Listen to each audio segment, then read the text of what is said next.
দরকার কিসের তেলাওয়াত? আসতে বলেন না, কিসের তেলাওয়াত? এবং এই জিহ্বাকে চালাতে হবে কার জিকিরে? আসতে বলবেন না, কার জিকিরে?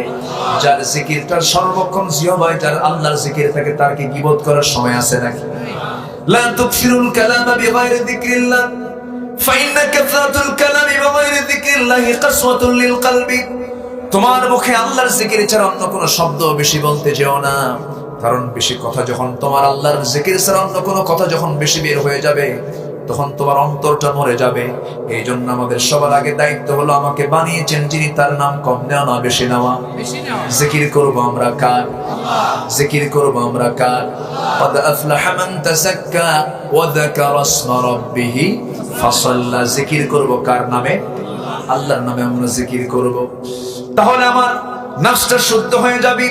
যা কিছু করব আমরা আল্লাহর জন্য, আল্লাহকে খুশি করার জন্য করব।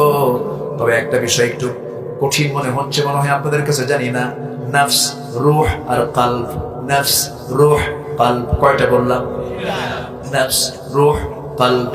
কিন্তু যদিও আমরা তিনটাকে খুব কাছাকাছি মনে করছি, না, তিনটা কিন্তু কাছাকাছি নয়। নফস হলো ইহকালীন চেতনা, এরপরে রূহ হলো পরকালীন চেতনা। নফস বলে গাড়ি চাই, বাড়ি চাই, নারী চাই, ঠকাতে চাই, এই করতে চাই, ওই করতে চাই, কিন্তু সঙ্গে সঙ্গে নফসের চাওয়াকে প্রত্যাখ্যান করে রূহ বলে না, না, সবকিছু চাওয়া যাবে না, আখিরাত আছে না নাই? আসতে বলবেন না, আছে না নাই? আর কলবটা সেটাকে বাস্তবায়ন করে। লেজিসলেটিভ, অ্যাডমিনিস্ট্রেটিভ, ফেডারেটিভ, এই তিনটাকে আমরা কন্ট্রোল যদি করতে পারি, আল্লাহ বলছেন قد أفلح من تزكى وذكر اسم ربه فصلى। এই তাসকিয়াতুন নফসের বড় ট্রিটমেন্ট করেছেন সাহাবায়ে কেরাম। ওমরের দিকে তাকান, আবু বকরের দিকে তাকান, তাদের জীবনের দিকে তাকান। কি ছিলেন তারা? কি দায়িত্ব তারা পালন করেছেন? প্রথম খলিফা আবু বকর সিদ্দিক রাদিয়াল্লাহু তাআলা যখন খেলাফতের দায়িত্ব গ্রহণ করলেন, খেলাফতের দায়িত্ব নেওয়ার সময় প্রথম দিন চলে গেল, দ্বিতীয় দিন তিনি তার নিজস্ব ব্যবসা, কাপড়ের ব্যবসা নিয়ে তিনি দোকানদারি করছেন। তাকে বলা হলো, আবু বকর, তোমার এত বড় দায়িত্ব, এত বড় দায়িত্বের পাশে তুমি এই ব্যবসা কখন করবা? তিনি বললেন, শোনো, রাষ্ট্র চালাবো, আল্লাহ আমাকে যে দায়িত্ব দিয়েছেন সেই দায়িত্ব পালন করবো, কিন্তু আমার পরিবার চালানোর জন্য তোমার ব্যবসা করা দরকার। সাইয়েদনা আবু বকর সিদ্দিক রাদিয়াল্লাহু তাআলা এত বড় শাসক তিনি ছিলেন। কি পরিমাণ তার মধ্যে জবাবদিহিতা ছিল, কি পরিমাণ তার মধ্যে সেন্সটা ছিল, দেখেন নফসটা কত পরিশুদ্ধ ছিল। তিনি যে এলাকায় বসবাস করতেন, সেই এলাকায় প্রতিবেশী ছিল একজন বুড়ি মানুষ, তার স্বামী নাই, কোনো ছেলে মেয়ে সন্তান নাই, বিধবা একজন বৃদ্ধা নারী। ওই মহিলাকে দেখার মতো কেউ ছিল না। তিনি প্রত্যেকদিন করতেন কি, রাতের বেলা, মাঝে মাঝে সন্ধ্যাবেলা, মাঝে মাঝে তিনি তার নিজের কাজের পাশাপাশি ওই প্রতিবেশী, ওই বৃদ্ধা নারীর ঘরের মধ্যে ঢুকতেন, সেবা করতেন, খেদমত করতেন।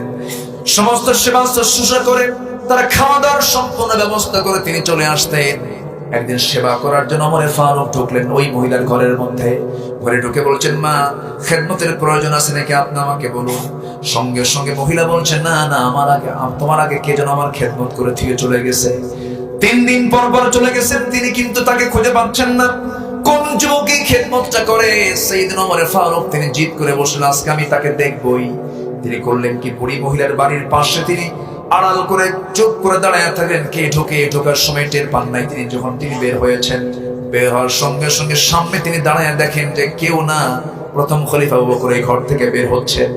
সালাম দিয়ে বলছেন, ভাই আবু বকর, সব খেদমত আপনিই করবেন, আমাদের কি কিছু দায়িত্ব দিবেন না? সব আপনি করবেন। সঙ্গে সঙ্গে আবু বকর কেঁদে কেঁদে বলছেন, ওমর রে, কাল হাসরের ময়দানে আমার আমলনামা তোমার পিঠে যাবে না, তোমার আমলনামা আমার পিঠে আসবে না, আমাকে আমার খেদমত গুলো করতে দাও। আপনি খালি পায়ে আসছেন কেন? তিনি বলছেন, খালি পায়ে আসবো না কেন, জুতা পায়ে আসলে মানুষ টের পাবে আমি আবু বকর আসতেছি।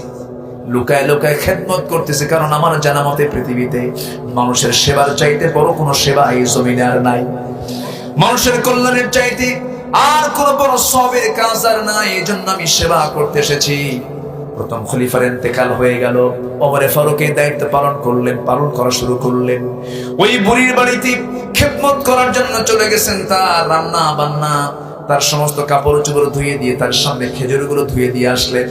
সেই খেজুরটা যখন বুড়ি মহিলা যখন খেতে নিয়েছেন, খেতে নিয়ে ওই খেজুরের মধ্যে বিচিটা আটকে গেছে তার মুখের ভিতরে। সঙ্গে সঙ্গে বুড়ি মহিলা ভিতরে থেকে বলছে, কোন যুবক আজকে আমার খেদমত করার জন্য আসছো? আমার মনে হয় নতুন কোন লোক এসেছো, আমার মনে হয় আগের যুবকটা পৃথিবীতে বেঁচে নাই। কেন, কি হয়েছে, কি হয়েছে বুড়িমা বলেন। এবার তিনি বলছেন, যুবক, যে যুবকটা আগে আমার খেদমত করতে আসতো সেই খেদমতটা আমার এমন ভাবেও করেছে, এই যে আমি খেজুর খাচ্ছি সেই খেজুরটার বিচি পর্যন্ত খুলে দিয়ে আমাকে মুখে খাওয়া তুলে দিয়েছে। আমার ভাইয়েরা, এটাই হলো তাজকিয়াতুন নাফস। ওমর ফারুক রাদিয়াল্লাহু তাআলা আনহু অর্ধ দুনিয়ার শাসনকর্তা, তার ভাগ্যে এক বোতল মধু পড়েছে। সেই মধুর বোতল তিনি নিয়ে আসলেন, নিয়ে তার প্রতিবেশী সহ ভাগ করে দিবেন। মধুর বোতল হাতের মধ্যে নিয়ে সেই মধুর বোতলটা ভাগ করবেন। বউকে ডাক দিয়ে বলছেন, আমার স্ত্রী, সুন্দর করে ভাগ করো, সমানভাবে ভাগ করো, আমরা একটা অংশ নেব, বাকি অংশগুলো প্রতিবেশীর মাঝে বন্টন করে দাও। স্ত্রী হাতে মধুর বোতল দেওয়ার পরপরই আবার বলছেন, না না, আমি তোমাকে ভাগ করতে দেবো না, আমার হাতে বোতলটা দিয়ে দাও। বোতলটা তিনি তার হাতে নিয়ে নিলেন। বউটা মন খারাপ করলো। অন্যের বাড়িতে গিয়ে, অন্য প্রতিবেশীর ঘরের মধ্যে গিয়ে বলছেন, এই বোতলের মধুগুলো সমান ভাগে ভাগ করে একটা অংশ তুমি আমাকে দিয়ে দাও, সবাইকে বাকি অংশগুলো সবাইকে ভাগ করে দিয়ে দাও। সেই অংশটুকু ওমর ফারুকের ভাগ্যে যে অংশটুকু পড়েছে সেই অংশটুকু নিয়ে এসে মুস্কি হাসি মেরে স্ত্রীর সামনে দাঁড়িয়ে বলছে, স্ত্রী, মন খারাপ করো না, এই যে মধুর বোতল আমি তোমাকে দিলাম, আমাদের অংশটা ধরে নিয়ে নাও।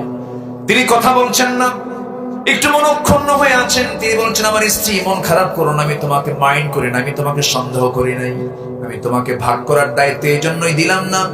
এই যে মধুর বোতলে মধু আছে, এই মধুটা হলো তরল জিনিস। এই মধু ভাগ করতে গেলে তুমি যখন ভাগ করবে, এই মধুর থেকে কিছু কয়েক ফোঁটা মধু তোমার হাতে লেগে যাবে। তোমার হাতে যে অতিরিক্ত 2 ফোঁটা হোক, 3 ফোঁটা হোক, 4 ফোঁটা হোক যে মধুটা লেগে গেল, এই মধু তো সমান ভাগে ভাগ করা সম্ভব না। আমাদের অংশেই মধুর অংশটুকু আসুক, এতটুকু অতিরিক্ত অংশ আসুক, এটা আমরা চাই নাই মনে করে আমি মধু ভাগের দায়িত্ব আমি অন্যজনকে দিয়ে দিয়েছি। যেরকম সুবহানাল্লাহ, قد أفلح من تزكى। আমার ভাইয়েরা, আমার বন্ধুগণ, এই সফলতা যদি আমরা অর্জন করতে পারি, দুনিয়াতেও সুখ পাবো, দুনিয়াতেও আরাম পাবো, দুনিয়াতেও আমরা সুখ সমৃদ্ধি পেয়ে যাবো, আখিরাতে আমরা নাজাত পেয়ে যাবো।